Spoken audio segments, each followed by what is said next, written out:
Hello and welcome to Mentoring the Mentors, an institute that accelerates your learning curve. My lovely educators, let's today discuss handout number 4 of NEP 2020.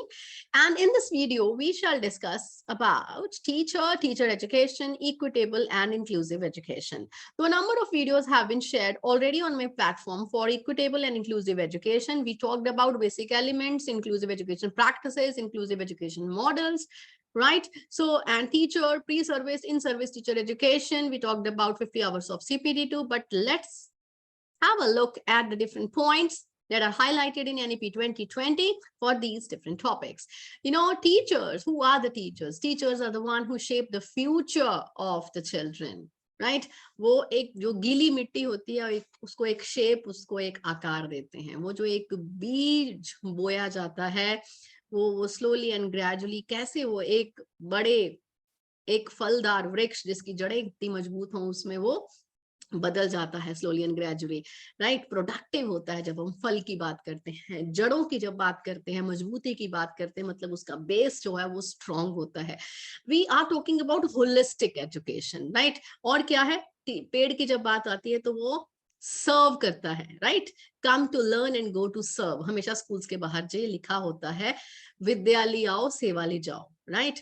तो my dear educators, we are working on shaping the future of the children, tomorrow's children who will be leading our nation. तो उस चीज के लिए we also need to upgrade, to update ourselves with the latest innovations in the field of teaching, in the field of education, right? So my dear educators, for that, teachers, they require motivation, they require empowerment. So for that, some of the innovations that are there in the teachers education program, we shall discuss about that also.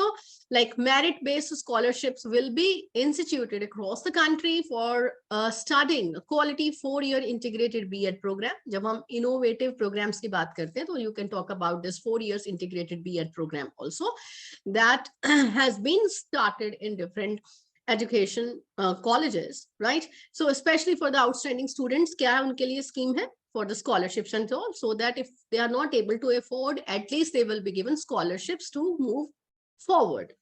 Teacher eligibility test, जो हमारे CTET और STET के exam है, different states के जो exam है, जिसमें हम हमारे पास जो है RET है, PTET है, HTET है, डिफरेंट स्टेट्स के जो हमारे एग्जाम्स है, उनको स्ट्रेंथन किया जाएगा और उनको एक्सटेंड किया जाएगा over all the stages of the school education में जो डिफरेंट स्टेजेस हैं जहां पर टीचर्स पढ़ाते हैं, प्राइमरी में पढ़ाते हैं, मिडिल में पढ़ाते हैं, सीनियर है, सीनियर सेकेंडरी है. अब तो उसका एनईपी के थ्रू हमारे पास वो एक डिफरेंट पर्सपेक्टिव आया है ना, 5+3+3+4, that is foundational, preparatory, middle and हमारे सीनियर स्टेज, राइट? तो उन स्टेजेस के लिए उसको उसकी नीड्स के अकॉर्डिंगली उसको स्ट्रेंथन किया जाएगा, उसमें चेंजेस लाई जाएंगी. And very important, classroom demonstration and the interview will become an integral part of teacher hiring at schools.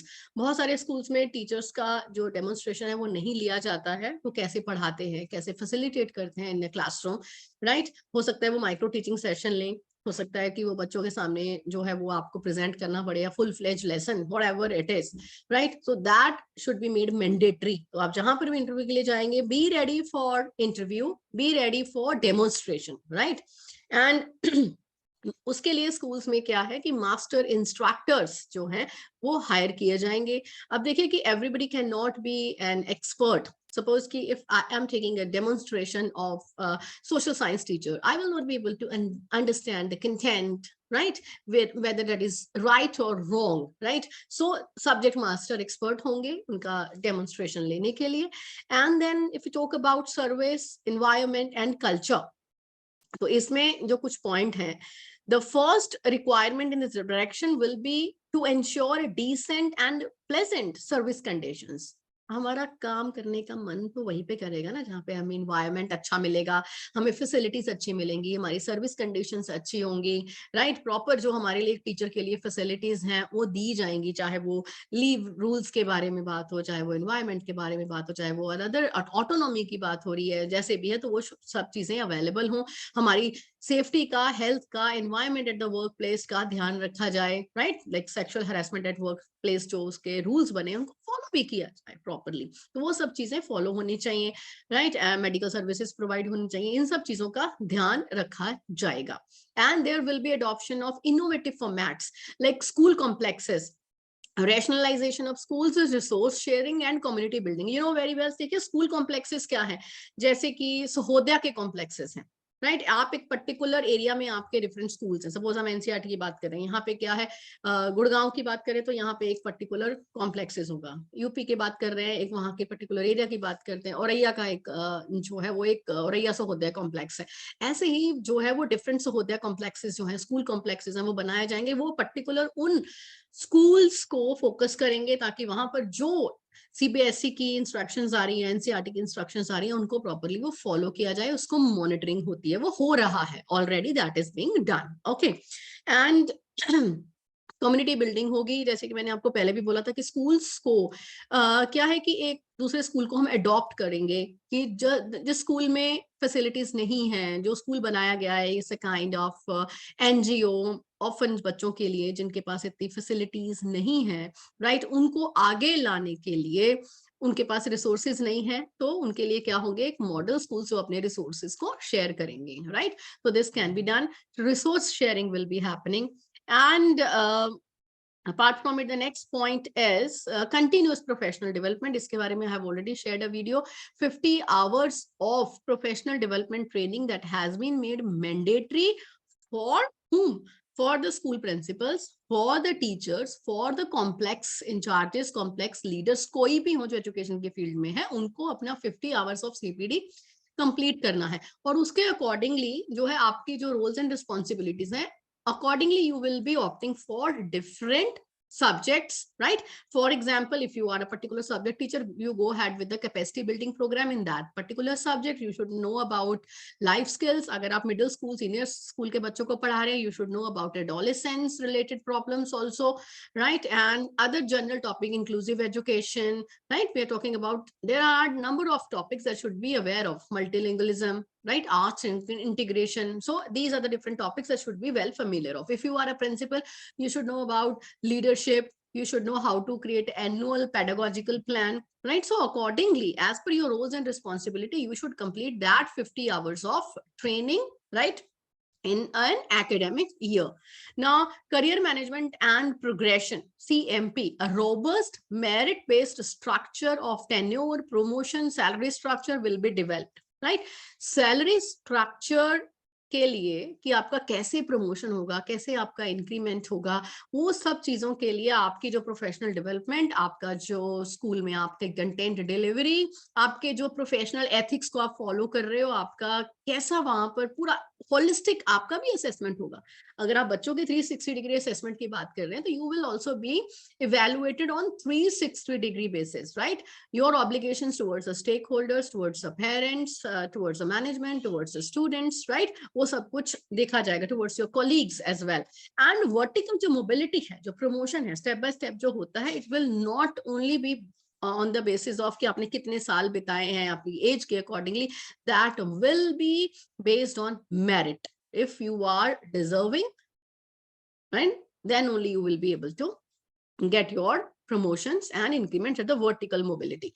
Now, professional standards for the teachers, देखिए, national professional standards for the teachers, NPST, will be developed, right? And अगर आ गए हैं तो we will be sharing the same. I will discuss that also. And the standards would cover expectations of the role of the teacher at different levels. कि उसमें क्या define किया जाएगा, right? कि टीचर की roles and responsibilities different levels पर क्या है। अगर आप प्राइमरी स्कूल में पढ़ा रहे हो, आपकी क्या roles and responsibility है, मिडिल में पढ़ा रहे हो, आपकी क्या रिस्पॉन्सिबिलिटी है, सीनियर में आपके बच्चों के लिए आपके क्या roles and responsibilities हो जाते हैं। It is not only covering the academic syllabus, right, but holistic development किस किस एंगल से कैसे होगा, वो आप कैसे करेंगे, वो सारी चीजें उसमें डिफाइन होंगी। आपके पास क्या कोर कॉम्पिटेंसीज होनी चाहिए एक पर्टिकुलर स्टेज में पढ़ाने के लिए, that also will be defined over there. And special educator, there is a need for additional special educator for certain areas of the school education. You know, हमारे schools में, school education में we require special educators, ठीक है, वो समझ सके। Inclusive education में हमने बात किया, when we are talking about team teaching, तो team members one is subject matter expert and other is a special educator, एक साथ मिलके पढ़ाते हैं, राइट। सो उसके लिए स्पेशल एजुकेटर रिक्वायर्ड होंगे। डिसेबिलिटी वाले जो बच्चे हैं, दिव्यांग चिल्ड्रन हैं, CWSN, children with special needs, उनको पढ़ाने के लिए there would be requirement of special educator.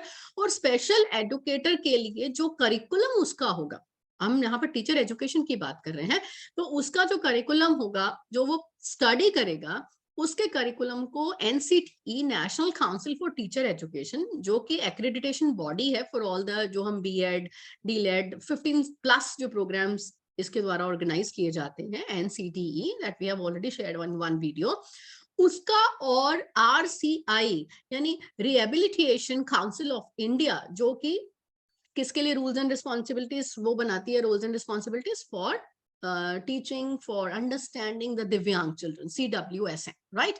तो वो एक साथ मिलकर they will be creating a curriculum for the special educators, right. जो भी उसमें चेंजेस लानी है, जो भी उसमें amendments that are required, that will be done. And next is approach to teacher education by 2030, जो हमारा टारगेट है, जैसे SDGs का टारगेट है 2030, by 2030 the minimum degree qualification of teaching will be 4 years integrated BEd degree. तो अभी जो हमारे बच्चे आ रहे हैं, अभी they want to pursue the teaching career, they should go ahead with the 4 years integrated BEd programme. एंड 2-year BEd प्रोग्राम भी होगा, जो ऑलरेडी ऑफर कर चुके हैं, जिन्होंने ऑलरेडी कंप्लीट किया है, ऑब्वियसली वो भी मान्य रहेगा, right. Only for those who have already obtained bachelors degree in other specialised courses, जो किसी और पर्टिकुलर स्पेशलाइज्ड कोर्सेज में बैचलर की डिग्री ऑब्टेन कर चुके हैं, BA कर चुके हैं, BSc कर चुके हैं, BCom जो भी है, तो उसके बाद में अगर वो स्टिल अपना, उनका मन होता है कि they want to go ahead with that BEd, तो वो अपना 2 years का BEd प्रोग्राम कर सकते हैं। अगर आपका पहले से ही मन है that you want to pursue the teaching career, तो पहले से you should go ahead with the 4 years integrated BEd program. And BEd programme 1 साल का उनके लिए भी होगा जिन्होंने 4 years की एक बैचलर डिग्री ऑलरेडी अवेल की है, equivalent to that, and maybe they have obtained a master's degree in some special education and they want to pursue their teaching career in that special education, उनके लिए फिर ये 1 year का होगा, right? And special shorter local teacher education programs like short post BEd के बाद भी अगर आपको short duration कुछ courses करने हैं, certification कुछ courses करने हैं, वो भी start किए जाएंगे, they will be widely available। क्योंकि देखिए, आपने BEd कर लिया, उसके बाद में आपने जॉब नहीं ज्वाइन किया, you are at home and after some time you want to pursue that you see your career, आप वहां पे जाना चाहते हैं, so for that you need to go ahead with some shorter post BEd certification courses also, so that you will be well updated with what is required in the teaching process in the education system, right? And by 2021 a new comprehensive national curriculum framework for teacher education, NCFTE, will be formulated by NCTE, that is National Council for Teacher Education, in consultation with NCERT, right? And following the principles of NEP 2020। तो हमारे लिए एक नया जो है वो curriculum framework जो है वो 2021 में आ गया है, that we will also discuss। Equitable and inclusive education for all, learning for all, इसके बारे में हमने ऑलरेडी बात की है नंबर ऑफ वीडियोस की। Education for all, education is not for almost all, ये नहीं है कि किसी किसी के लिए, education is the right, privilege नहीं है, सुविधा नहीं है, किसी को दी जा रही है, किसी को नहीं दी जा रही है, it should be for all. जब हम बात करते हैं socio economically disadvantaged groups, SEDG, socio economically disadvantage group, इसमें कौन कौन आते हैं? Like differentiation based on gender, चाहे वो फीमेल के लिए, चाहे वो ट्रांसजेंडर के लिए, socio cultural identities, SC ST OBC, different minorities के लिए, चाहे जोग्राफिकल आइडेंटिटीज की, को विलेज में रह रहे हैं उनको शायद कम प्रोविजंस मिल रहा है आगे बढ़ने का, छोटे टाउन्स में रह रहे हैं, यहाँ विद डिसेबिलिटी है, यहाँ they are from migrant communities, they are from the low income households, और maybe sorry children in vulnerable situations, victims, children of victims of trafficking, मतलब जो किसी इलीगल काम में, लीगल ड्रग्स में या किसी और में इन्वॉल्व है, उनके आगे जो बच्चे हैं वो क्यों सफर करें, राइट? तो ऑर्फन्स, बेगर्स, जो उनको बेगर बना दिया जाता है, सोसाइटी उनको बेगर बना देती है, राइट? सो उनको आगे बढ़ने का मौका मिले, ये सबके लिए एजुकेशन फॉर ऑल, सबको आगे बढ़ने का मौका मिले, राइट। तो उस चीज के ऊपर फोकस किया जाएगा। जो हमने gender inclusion fund, when we talk about various topics related to gender budgeting, like that we discuss in gender education, right? Gender inclusion जो fund है वो किसके लिए है? फीमेल के लिए, for the transgender also. And इसके साथ साथ एक इंक्लूजन फंड जो है that will also be developed. Inclusion fund में कौन कौन किस किस चीज के लिए होगा? फीमेल और ट्रांसजेंडर को जब हम छोड़कर जब इनके लिए एक जेंडर इंक्लूजन फंड है, तो जो डिफरेंट इंक्लूजन फंड जो एक स्टार्ट किया जाएगा, that is for various disabled people, for socio cultural identities, जो हमारी SC ST BC वो है, okay, and other people, other children who are not able to get the proper advantages, right? And free boarding facilities will be provided for the students. और एक बहुत important चीज है यहाँ पर कि जब हमने पहले भी डिस्कस किया कि जो इंक्लूजन है, जो इंक्लूसिव एजुकेशन है, that will be started right from the early age, right from the pre school. तो यहाँ पर बात हो रही है ECCE, early childhood care and education, and the schooling system will be accorded to the highest priority, right. ये बात की गई है कि जो डिसेबल बच्चे हैं उनको शुरू से ही from the early childhood care and education उनको इंक्लूसिव एजुकेशन प्रोवाइड की जाएगी। And one more thing, alternate forms of schooling will be encouraged. Alternate forms जो है schooling के उसको encourage किया जाएगा। Alternate forms कौन सी हैं? होम स्कूलिंग है, ओपन स्कूलिंग है, डिस्टेंस एजुकेशन है, जो फॉर्मल एजुकेशन नहीं है, right. So different vocational centres हैं, तो उसको encourage किया जाएगा, so that you will have a vast variety कि कहाँ से you can go ahead with any kind of education, right? And another thing, empathy, tolerance, human rights, gender equality. The school curriculum will include all those things, right? You know, we have already started with Ek Bharat Shresth Bharat to know more about the culture, the diverse culture of our country, Bhasha Sangam to know about the different you see languages of the different states, health and well-being and life skill that has also been made mandatory, to know about the values, to know about the sanskars. जितने संस्कार अच्छे होंगे वो जड़ें उतनी अच्छे से मजबूत होंगी, राइट। डगमगाएंगे नहीं वो हमारे बच्चे, उनकी वैल्यूज, उनके संस्कार वो स्ट्रॉन्ग होने चाहिए। So this was all about handout 4. So we shall discuss more in the upcoming handouts. Stay tuned. Have a nice day from Meenakshi Narula.